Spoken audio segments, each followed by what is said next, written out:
So hello guys, welcome to our channel H D medicos. आज हम बात करने वाले हैं फार्मेको विजिलेंस। अब तक हमने पढ़ा जो इंट्रोडक्शन पार्ट इस चैप्टर का और nature of a drug, routes पढ़े हमने। ये सारी चीज़ पढ़ी। अगर आपने नहीं देखी तो हमारे फर्स्ट पार्ट हमने चैनल पे जा करके विजिट करें, उस पर देख लें। तो आज हम बात करने वाले हैं फार्मेको विजिलेंस। इस चैप्टर का दूसरा टॉपिक है फार्मेको विजिलेंस। अगर आपने पहले के जो टॉपिक्स नहीं देखे, एक बार उनको देख लें, चैनल पे विजिट करके हमारा फर्स्ट पार्ट है वो डाल रखा है। तो चलिए शुरू करते हैं। फार्मेको विजिलेंस क्या होता है? फार्मेको विजिलेंस एक साइंस है, activities relating to detection, assessment and understanding and preventing adverse effect. Pharmacovigilance क्या है? फार्मेको विजिलेंस जो है एक एक्टिविटी है जो रिलेट करती है डिटेक्शन। इसमें क्या है, जो ड्रग है उसको डिटेक्ट करना, उसको असेस करना, उसको समझना, अंडरस्टैंड करना, उसको बचाना उससे, और उसके एडवर्स इफेक्ट क्या क्या हो सकते हैं। तो ये फार्मेको विजिलेंस के अंदर रखा गया है। इंडियन फार्मेकोपोया आईपी, जो आप ड्रग्स पे देखते होगे आईपी जो लिखा होता है, उसका फुल फॉर्म क्या होता है? इंडियन फार्मेकोपोया। इंडियन फार्मेकोपोया क्या है? इंडियन फार्मेकोपोया ग्रीक वर्ड से लिया गया है, फार्मेकोन से, जिसका मतलब होता है ड्रग, और पोया मीन्स होता है legal book issued by authority. एक अथॉरिटी ने उसको इश्यूड करा है।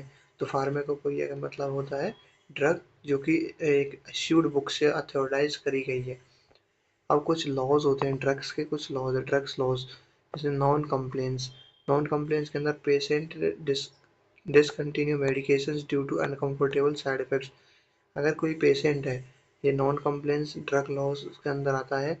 अगर कोई पेशेंट है, कोई भी मेडिसिन को ले रहा है, उसको डिसकंटिन्यू कर देता है, उस मेडिसिन को डिसकंटिन्यू कर देता है due to uncomfortable side effects.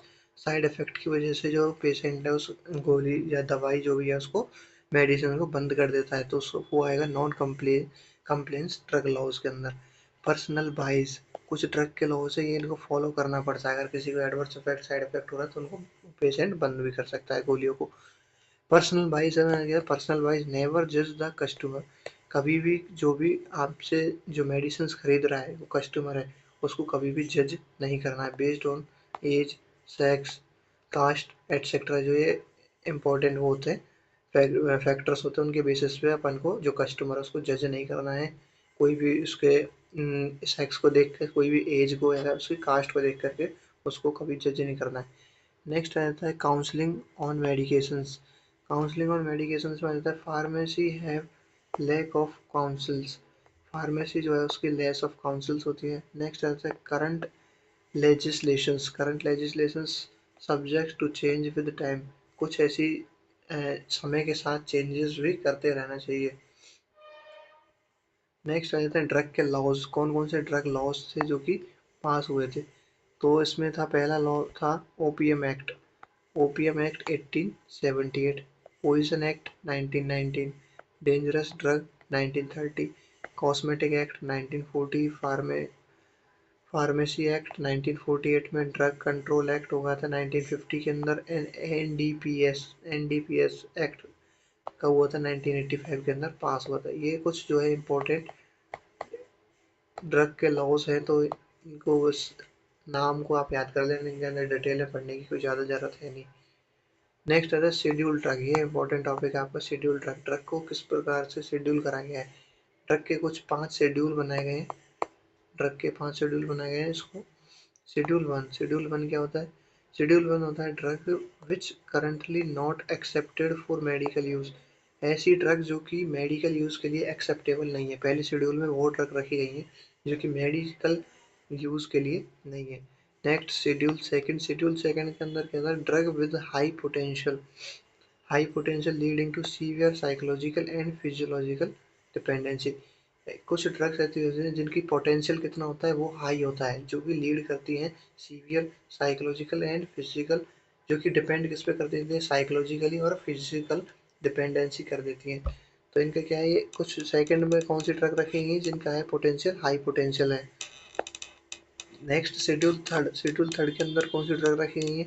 Jin drugs का पोटेंशियल है कितना है, जिन ड्रग्स का पोटेंशियल है मॉडरेट टू लो, मतलब कि मीडियम लेवल में जो ड्रग आती हैं उनको रखा गया है शेड्यूल थर्ड के अंदर। नेक्स्ट आता है शेड्यूल फोर के अंदर आ जाएगी लो पोटेंशियल। इसके अंदर आ जाएगी बिल्कुल लो पोटेंशियल वाली ड्रग्स आ जाएंगी। सेकंड के अंदर थी हाई पोटेंशियल की, शेड्यूल सेकंड के अंदर थी मीडियम पोटेंशियल की, और इसमें है लो पोटेंशियल की। नेक्स्ट आ जाता है शेड्यूल 5 के अंदर भी लो पोटेंशियल की ड्रग्स आ जाती है। नेक्स्ट होता है रेशनल यूज ऑफ ड्रग। अपन को ड्रग का रेशनल यूज कहाँ करना है? Drug with use with reasons. अगर कोई रीजन है, रेशनल मतलब आएगा आपका, रेशनल मतलब आप याद रखिए आर से रीजन। रीजन मतलब कि आपको जो ड्रग है वो है रीजन के साथ ही यूज करनी है, विदाउट एनी रीजन कहीं पे भी कभी भी ड्रग नहीं देनी है, क्योंकि फिर उससे साइड इफेक्ट और एडवर्स इफेक्ट हो जाएंगे और पेशेंट को क्या है वो हार्म करेगी ड्रग जो है। तो बिना कोई रीजन के, बिना कोई वजह के अपन को जो है ड्रग पेशेंट को प्रिस्क्राइब नहीं करनी है और पेशेंट को नहीं देनी है। तो ये reason, without any reason do not prescribe any drug. It means prescribe right drug, adequate dose, appropriate need of patient at the low cost।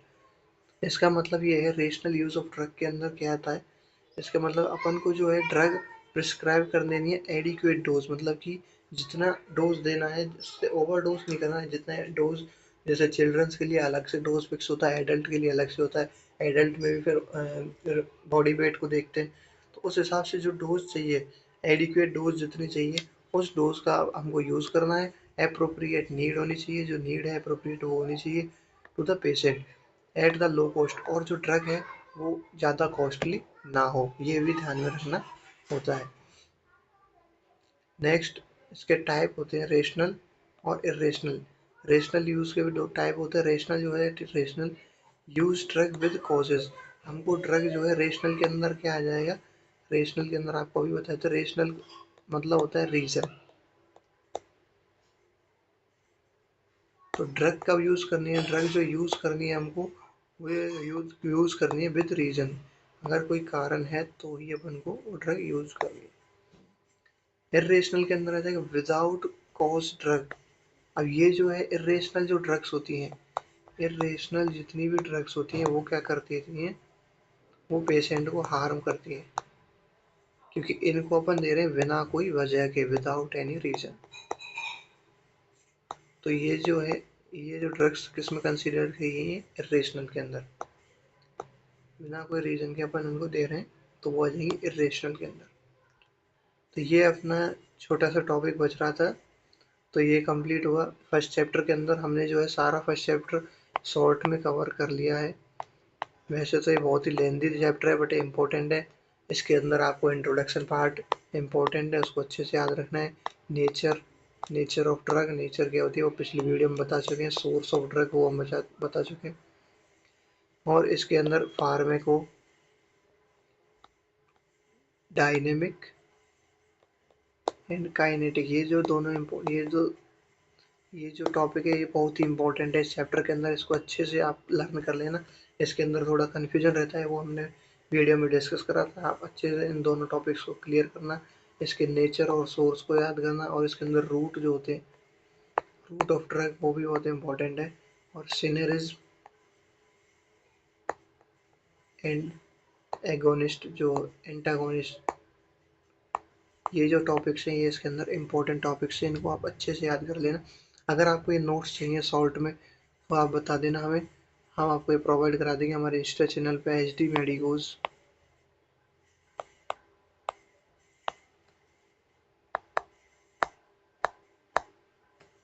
HD medicos नाम से हमारा चैनल है इंस्टा पे, आप जा करके विजिट करें, उस पर हम आपको ये प्रोवाइड करा देंगे। गाइस वीडियो अच्छी लगी तो वीडियो को लाइक कर लेना और चैनल को सब्सक्राइब करना। Thanks for watching.